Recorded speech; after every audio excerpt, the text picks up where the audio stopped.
ติดตามเบิ่งการรายงานจากทานสมมาตรพ้นเสนาห้องประธานสภาแห่งชาติต่างหน้าให้แก่คณะประจำสภาแห่งชาติประกอบคำเห็นของคณะประจำสภาแห่งชาติต่อบทรายงานเกี่ยวกับการจัดตั้งปฏิบัติแผนพัฒนาเศรษฐกิจสังคมแผนงบประมาณแห่งรัฐแผนเงินตราในระยะ6 เดือนต้นปีของปี 2025และทิศทางแผนการสุดสุม6 เดือนท้ายปี 2025นี้ไปติดตามรับชมเบิ่งพร้อมกันเห็นดีตัวทิศทางในแผน6 เดือนถ่ายปี 2025ของรัฐบาลเพื่อรับประกันให้การจัดตั้งปฏิบัติเสนอให้รัฐบาลเอาใจใส่บางมาตรา1เพิ่มทวีเอาใจใส่ในการย้ายมติของกลุ่มการเมืองศูนย์กลางพรรคเกี่ยวกับการสร้างเศรษฐกิจเอกราชเป็นเจ้าตนเองก็คือมติกองประชุมคณะบริหารงานศูนย์กลางพรรคครั้งที่9สมัยที่11มติของสภาแห่งชาติและ2 วาระแห่งชาติในระยะปีมวลท้ายของการจัดตั้งปฏิบัติแผนพัฒนาเศรษฐกิจแห่งชาติให้มีผลสำเร็จตามขาดหมาย 2. ปฏิบัติขาดหมายของแผนพัฒนาเศรษฐกิจสังคมแผนงบประมาณแห่งรัฐแผนเงินตราและ2 วาระแห่งชาติที่ยังมีความคืบหน้าน้อยให้บรรลุแผนการในนั้นเสนอให้รัฐบาลซุ้มใส่แก้ไขปัญหาที่เคียงห้อนด้านเศรษฐกิจสังคมในปัจจุบันเป็นต้น 1. แก้ไขปัญหาเงินเฟ้อคุ้มครองให้บรรลุ1ตัวเลขตามมติของสภาเปลี่ยนเรื่องราคาเป็นต้นอาหารน้ำมันเสือไฟฟ้าเครื่องอุปโภคบริโภคที่กระทบต่อชีวิตการเป็นอยู่ของประชาชนบรรดาเผ่าพนักงานรัฐกรวัดปฏิบัติบรรดามาตรการให้เป็นระบบครบสุดและเข้มงวดติดพันกับทุกแขนงการ 2. แก้ไขปัญหาเข่งห้อนทางด้านวัฒนธรรมสังคมเป็นต้นการสนองครูสอนการอุดหนุนครูแพทย์อาสาสมัครการพัฒนายกงานการสร้างไปคิดงานทำการปรับปรุงกองทุนประกันสุขภาพและสุขภาพสูงสุขคุณภาพการบริการรักษาสุขภาพ 3. เอาใจใส่แก้ไขปัญหายาเสพติดการลักลอบค้าขายเถื่อนและปรากฏการณ์ย่อท่อด้านสังคมให้ลดน้อยถอยลง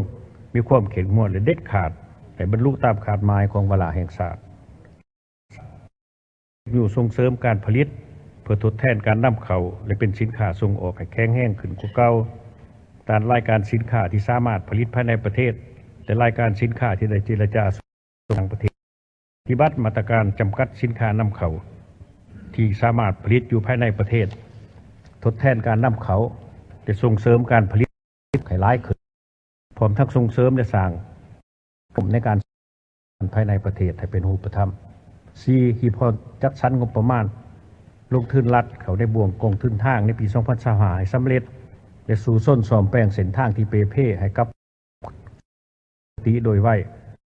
สะดวกให้แก่การขนส่งสินค้าการสัญจรต้นเกี่ยวโดยเฉพาะในฤดูฝนดึงดูดการลงทุนของทุกภาคส่วนเศรษฐกิจในรูปแบบต่างๆและบูรณาการให้มีความสะดวกควบคุมรถบรรทุกสินค้าน้ำหนักเกินและมีมาตรการต่อผู้ละเมิดอย่างเข้มงวดเอาใจใส่ต่อการก่อสร้าง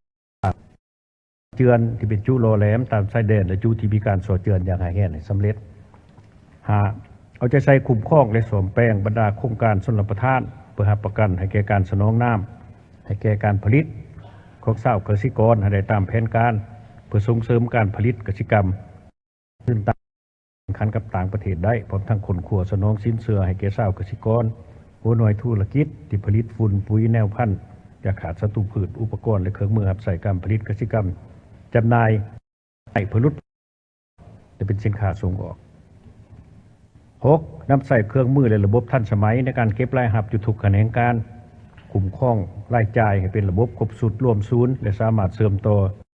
ทุกแขนงการเอาใจใส่ครับที่เป็นท่าแห้งให้ครบถ้วนตามกฎหมายและสัญญาการลงทุนและเสาสัมปทานสืบต่อปฏิรูปรัฐวิสาหกิจให้มีประสิทธิผลมีกำไรสร้างรายรับของงบประมาณสร้างฐานรายรับใหม่จากการขุดค้นและปรุงแต่งแห่ธาตุอากรที่ดินการท่องเที่ยวการค้าดิจิทัลและอื่นๆสกัดกั้นบ่ให้เกิดหนี้สินเพิ่มขึ้นเพื่อประกันให้พื้นฐานระบบการเงินแห่งชาติมีความมั่นคงรักษาเสถียรภาพของเศรษฐกิจมหาภาค 7. สร้างเสถียรภาพเงินตราการนำใส่เงินกีบ ถือครองและใส่ใจเงินตราต่างประเทศให้เข้มขัดนะครับกลุ่มเขาให้ผูกขาดการนำใส่เงินตราสกุลเงินใดหนึ่งคุ้มครองการนำเข้าเงินตราจากการส่งออกให้ผ่านระบบธนาคารให้ได้ 70% ขึ้นปฏิกรชาติเพื่อเพิ่มคำสั่งห้องกลุ่มทุก7 เดือนและแก้ไขการขาดดุลการชำระประเทศ 8. คุ้มครองการนำใส่ทรัพยากรให้มาอย่างเข้มงวดสร้างนิคมอุตสาหกรรมตัวแบบเขตอุตสาหกรรมปรุงแต่งเจ้าธรรมสมและที่ผ่านไปก็คือเป็นการรายงาน